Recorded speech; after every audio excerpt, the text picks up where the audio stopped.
Okay. Hey guys, so tonight we're going to be making a Francesinha, which translates into Little French Girl in Portuguese. A very popular dish in the north of Portugal, from the Porto region pretty much up to the north.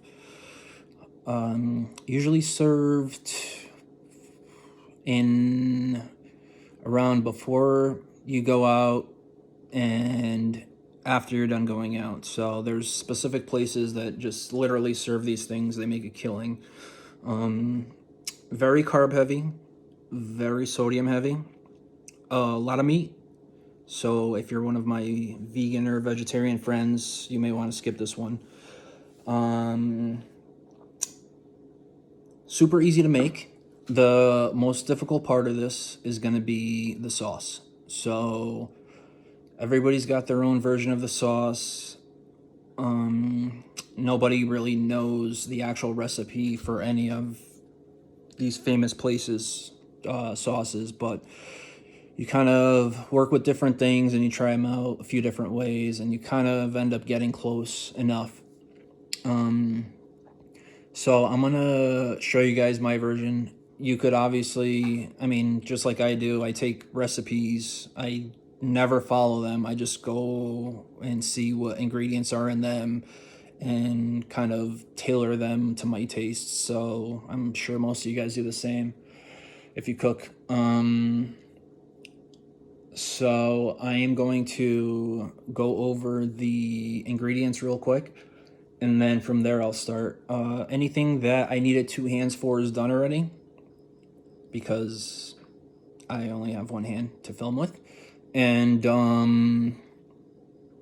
so I'll go through everything. Anything that I could manage with one hand, I'll show you. But it's very easy. It's just the sauce that you have to kind of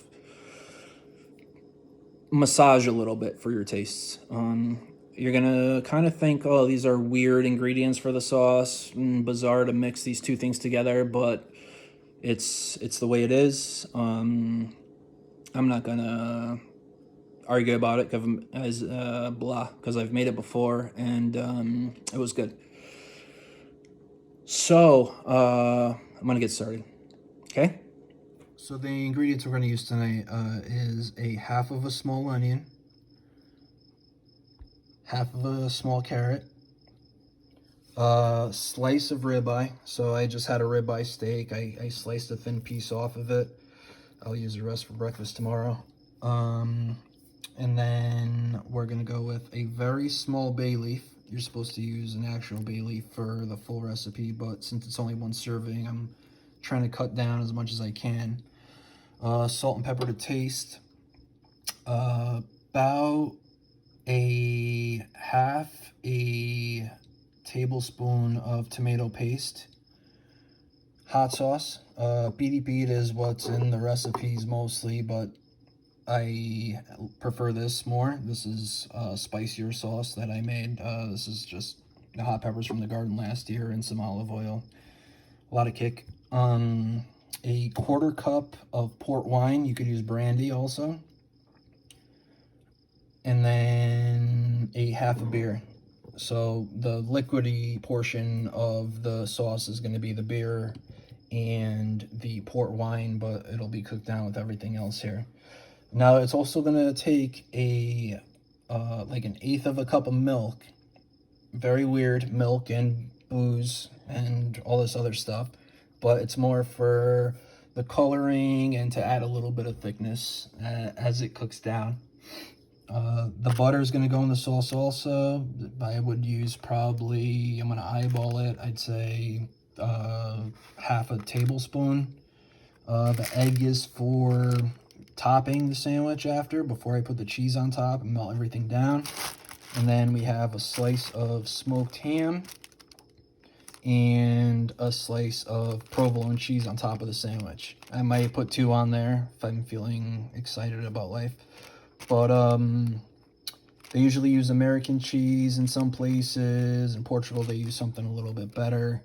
But in this case, I prefer the provolone. It's got a little bit different of a profile than American does. American just tastes like milk to me. This one's got a little bit of a smokiness and a little bit more kick to it. So I'm gonna start going through the cooking process. Thanks, bye. So we have the butter in the pan here. We're just gonna add it. It's already heated up. You can see it bubbling, obviously. I'm just gonna throw the carrots in there and the onion. There we go. Okay. The carrots, I think they're more of a color situation for the sauce than a flavor profile situation, just because, I mean, yeah, they're sweet and everything, but doesn't really add too much to the dish. If you want to skip them, you can, but again, you know, it's the way I like to do it. Just add a little bit more of the color in there. So we're gonna let the onions, the carrots, and I'm actually gonna throw the bay leaf in here too. Start picking up some of that flavor. There we go. Just let it cook down for a little bit until the onion gets more translucent and softer, which it shouldn't take long since the pieces are so small. So once that cooks down a little bit, we'll move on to the next thing. We're just gonna add a little bit of salt now. Just a couple dashes. You don't need too much. There's gonna be enough salt in the meat. And on top of that, now that the vegetables are soft, we're gonna throw in the tomato paste.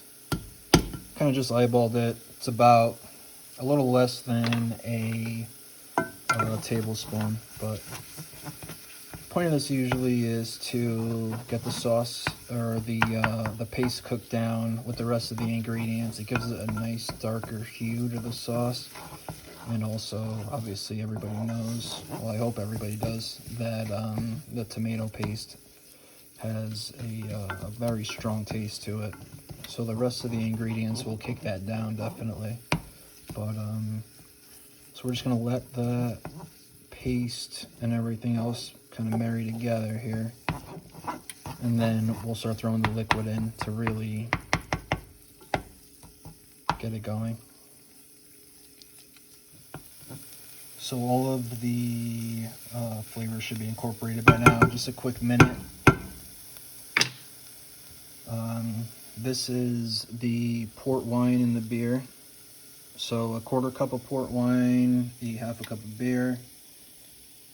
Right in 3/4 mark, more or less, we're good. I'm gonna pour that in. We're gonna take our hot sauce. I have to open the bottle with my teeth, but that's okay. And then we're gonna go just, all right, it's probably gonna be too hot, but it's all right. So we have the hot sauce, the beer, the port wine, the tomato paste, the onions, the carrots, and a little salt in there. Just gonna get that going. Just try to break up some of this tomato paste a little bit. Now the key here is to get it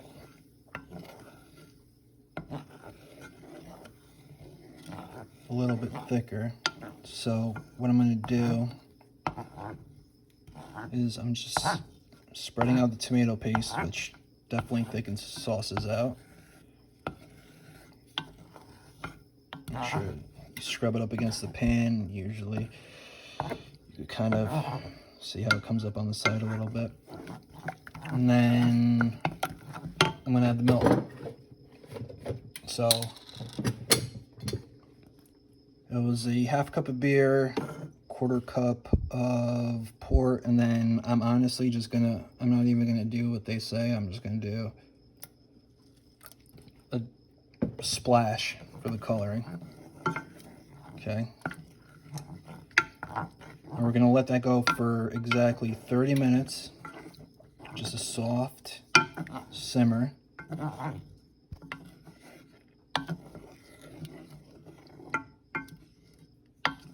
And we'll start putting the rest of the stuff together. In this portion, I'm just gonna use 3 slices of toast. This is an Italian loaf, sourdough though. I prefer sourdough over most of the other breads just for the taste of it. So I'm going to toast these 3 slices. It's usually a single decker. I'm going to double deck it just because I don't like my meat touching. It's a personal thing. So I'll do around medium, in between medium and light. It'll give it a nice browning, but not too much because we're going to still build on it here. This was a hot pan. I made it hot. Seen better days, obviously. And just drop the meat in. You literally need to count to 20 once you drop it in, then flip it over.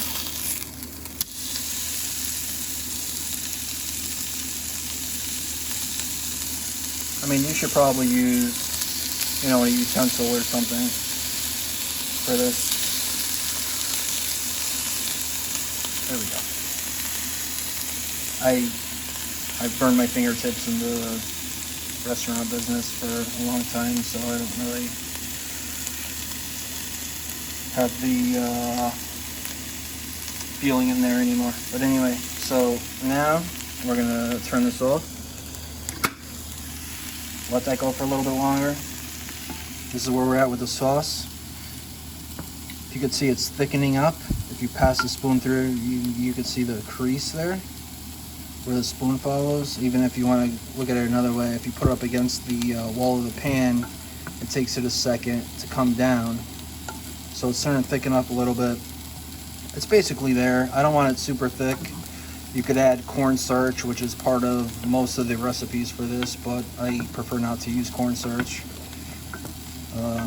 It's thick enough. It'll get the job done. The flavors are all there. You could smell, well, you can't, but I can. All the alcohol is burned off already. It just smells like a nice smoky, spicy flavor there. So what we're gonna do is we're gonna pass this through a colander to get all the chunky stuff out, like all the onions that cooked down already, carrots, everything else. It's just gonna be a straight sauce. And that's it. So we're gonna start constructing the actual sandwich. The most important part, one of my favorites, is the egg. So I just cooked that down real quick, and the pan that I cooked the steak in with a little bit of butter added. And now I'm just pouring the sauce through this mini sieve, colander, whatever people call this thing. And I need 2 hands to kind of push it through. So I'm going to finish doing that, and then we'll put everything together. Pulling off, and that's not how we want it. So 1 piece of toast, steak. 1 piece of toast, ham. Okay. 1 piece of toast. Push. So you're not killing yourself here. So we got it down. Now. 1, 2, 3. There was originally 2, but 1 was stuck together, so you know how it is. If they're stuck together, you gotta eat them both. Now, we're gonna take the egg.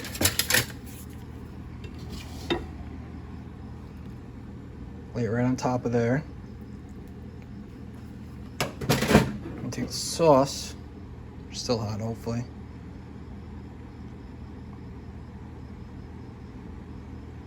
Just gonna go over everything.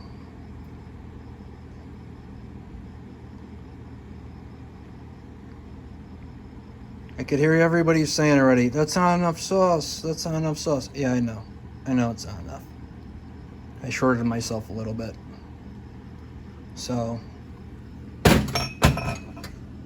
ouch, okay. So, I mean, that's it. Low sloppy looking. Could have used more sauce to melt the rest of this cheese down properly. But, that's a recipe. Looks like shit, but I'm sure you guys could come up with better versions. If you do, let me know. I'd love to see them. Thanks for watching. Night. And it's 10.